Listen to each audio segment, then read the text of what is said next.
ಅತ್ಯುದ್ರಿಕ್ತ ವಿದೋಷದಸ್ವತಮಃ ಜ್ಞಾನೈಕತಾರ ಪ್ರಭಾ ಸರ್ವಪ್ರಾಭವ ಶಕ್ತಿ ಭೋಗಫಲ ಸತ್ಸಾರಾತ್ಮ ದಿವ್ಯಾಕೃತಿಂ ಸೃಷ್ಟಿಸ್ಥಾನ ನಿರೋಧ ನಿತ್ಯ ನಿಯತಿ ಜ್ಞಾನ ಪ್ರಕಾಶಾವೃತಿ ಧಾಂತ ಮೋಕ್ಷ ವಿಮೋಕ್ಷದಂ ಹರಿಮಜಂ ನಿತ್ಯಂ ಸದೋಪಾಸ್ಮಹೇ. ಈಗ ಎಲ್ಲಿ ಆಗಿತ್ತು? ಈಗ ನಿನ್ನೆ ಆಗಿತ್ತಲ್ಲ, ಋಗ್ವೇದ ಯಜುರ್ವೇದ ವಾಯುನಾಮ ವಾಯುಸ್ಥ ಅಗ್ನಿನಾಮ ಅದೆಲ್ಲ ಬಂತೀಗ. ಅಗ್ನಿನಾಮ ಅಗ್ನಿಸ್ಥ, ವಾಯುನಾಮ ವಾಯುಸ್ಥಃ, ಆಮೇಲೆ ಆದಿತ್ಯರಾಗಿ ಆದಿತ್ಯಾಖ್ಯರಾಗಿದ್ದಾರೆ. ಋಗ್ವೇದ ನಾಮಕರಾಗಿದ್ದಾರೆ. ದೇವರು ಋಗ್ವೇದ ಅಂತಾನೆ ಹೆಸರು. ಋಗ್ವೇದ ಅಂತ ದೇವರಿಗೆ ಹೆಸರು. ಅದಕ್ಕೆ ಋಗ್ವೇದಾಯ ನಮಃ ಯಜುರ್ವೇದಾಯ ನಮಃ ಅಂತ ಹೇಳಿದ್ರು ಕೂಡ ವಿಷ್ಣುವೇ ನಮಃ ಅಂತಾನೆ ಆಗುತ್ತೆ.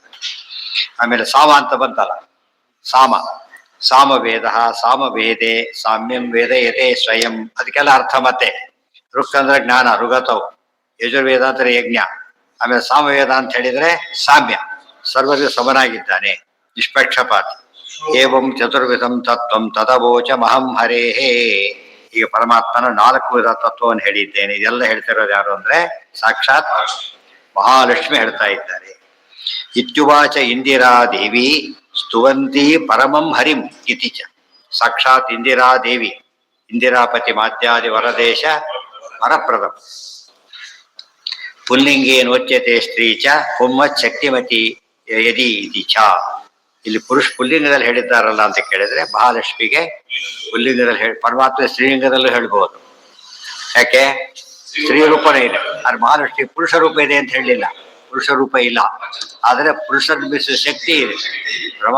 ಬ್ರಹ್ಮಾದಿ ದೇವತೆಗಳನ್ನೆಲ್ಲ ಅನಂತಾನಂತವ್ರನ್ನೆಲ್ಲ ನಿಯಮನ ಮಾಡ್ತಾರೆ. ಆದ್ದರಿಂದ ಅವರು ತಥೋ ವಿಷ್ಣು ಪೂಜಾರ್ಥ ಯಜ್ಞೋಹಂ ಇತ್ಯುಪಾಸನಮಾದರಾತ್ ಕುರ್ವೀತ ಪುರುಷೋ ನಿತ್ಯಂ ತಸ್ಯ ಯತ್ ಷೋಡಶೋತ್ತರಂ ಶತಮಾಯುಸ್ ತತ್ಸವನ ತ್ರಯಮೀರಿತಮುತ್ತಮಂ ಚತುರ್ವಿಂಶತ್ತು ಯತ್ ಪೂರ್ವಂ ಪ್ರಾತಃ ಸವನಮೇವ ತತ್.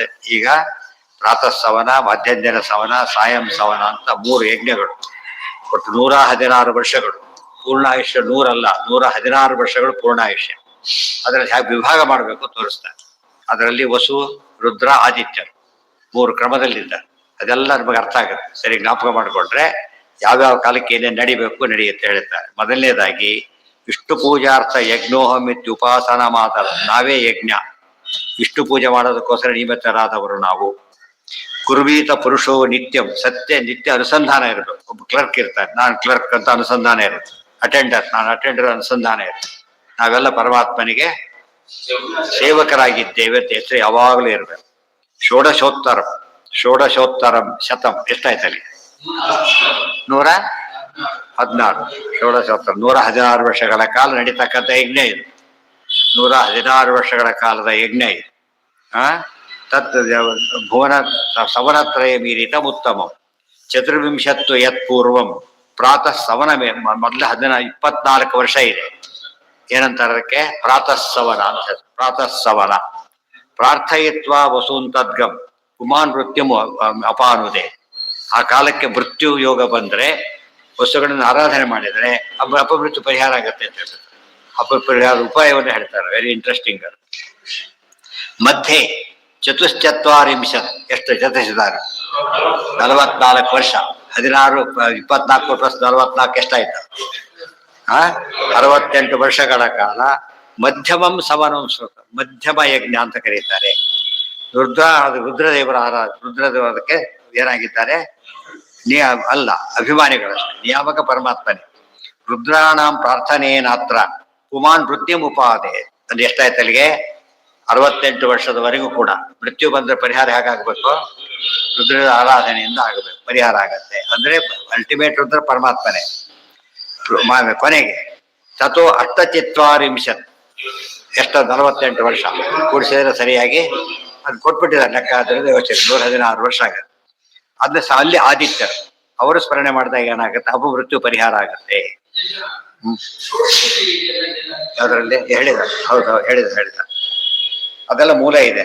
ತಥೋ ಅಷ್ಟಚತ್ವಾರ ತೃತೀಯಂ ಸವನ. ಅದಕ್ಕೆಲ್ಲ ಆದಿತ್ಯಾನಾಂ ಪ್ರಾರ್ಥನೆಯನ್ನ ತತ್ಗಂ ಮೃತ್ಯು ಅಪಾನುದೇ ಅಂತ ಹೇಳ್ತಾರೆ. ಇದಕ್ಕೆ ಸರ್ವಯಜ್ಞ ಅಂತ ಗ್ರಂಥ. ಆ ಯಜ್ಞ ಸಂಬಂಧಪಟ್ಟಿದ್ದನ್ನ ಯಜ್ಞ ಗ್ರಂಥನೇ ಕೋಟ್ ಮಾಡಿಬಿಡ್ತಾರೆ. ಸರ್ವಯಜ್ಞ. ಮಹಿದಾಸು ಅನ್ಯ ಕೃಷ್ಣಶ್ಚ ಅನ್ಯ ಏವ. ಇಲ್ಲೊಂದು ಪ್ರಶ್ನೆ ಬರುತ್ತೆ. ಕೃಷ್ಣ ಮಹಿದಾಸ ಕೆಲವು ಪದಗಳಿಗೆ ಆ ಪದಗಳು ನೋಡೋದಕ್ಕೆ ನಮಗೆ ಐತರೇಯನು ಈತನೇ. ಐತರೇಯಂ ತರ್ಪಯಾಮಿ ಮಹೈತರೇಯಂ ತರ್ಪಯಾಮಿ ಹೇಳ್ತೇವೆ. ಆದ್ರೆ ದೇವರಿಗೆ ತರ್ಪಣ ಅಲ್ಲ ಅದು. ಋಷಿಗಳಲ್ಲಿ ಬರ್ತಾರೆ ಅವರೆಲ್ಲ ಕೂಡ. ಋಷಿಗಳು ಅಂತವ್ರು ಇದ್ದಾರೆ ಅಂತ ಹೇಳ್ತಾರೆ. ಆ ಹೆಸರು ಋಷಿಗಳಿದ್ದಾರೆ. ಕಪಿಲ ಅಂತ ಒಬ್ಬ ಋಷಿ ಇದ್ದಾರೆ. ಕಪಿಲ ಪರಮಾತ್ಮನ ತರ್ಪಣ ಅಲ್ಲ ಅದು, ಋಷಿಗೆ ತರ್ಪಣ. ಆ ದೃಷ್ಟಿಯಲ್ಲಿ ತಿಳಿಸ್ತಾ ಮಹಿದಾಸ ಅಂತ ಇಬ್ಬರಿದ್ದಾರೆ. ಒಬ್ಬ ಐತರೇಯ ಸಾಕ್ಷಾತ್ ನಾರಾಯಣ, ಇನ್ನೊಬ್ಬ ಐತರೇಯ ಒಬ್ಬ ಋಷಿಪುತ್ರ ಅಷ್ಟೇ, ಆತ ಬೇರೆ.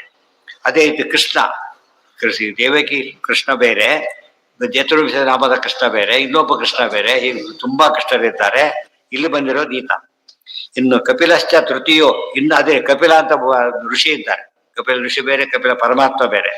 ತ್ರಯೇತೆ ಪುರಾಣರಾಹ, ಇವರೆಲ್ಲ ಕೂಡ ಹಿಂದೆ ಏನ್ ಮಾಡಿದ್ದಾರೆ ಗೊತ್ತಾ, ವಿಶೇಷವಾಗಿ ಒಂದು ವರ ತಗೊಂಡು ಹಾಗೆ ಬಂದಿದ್ದಾರೆ ಅಂತ ಹೇಳ್ತಾ ಅದಿಷ್ಟು ಇದಕ್ಕೆ ಯಾಕೆ ಅದನ್ನೆಲ್ಲ ಹೇಳಿದ್ರು ಅಂತ ಗೊತ್ತಾಗುತ್ತೆ. ಅದು ನಾಡಿದ್ದು. ಸರ್ವೇಂದ್ರಿಯ ಪ್ರೇರಕೇಣ ಶ್ರೀ ಪ್ರಾಣಪತಿನೇರಿತಃ ಯದವೋಚಮಹಂ ತೇನ ಪ್ರೀಯತಾಂ ಕಮಲಾಲಯ.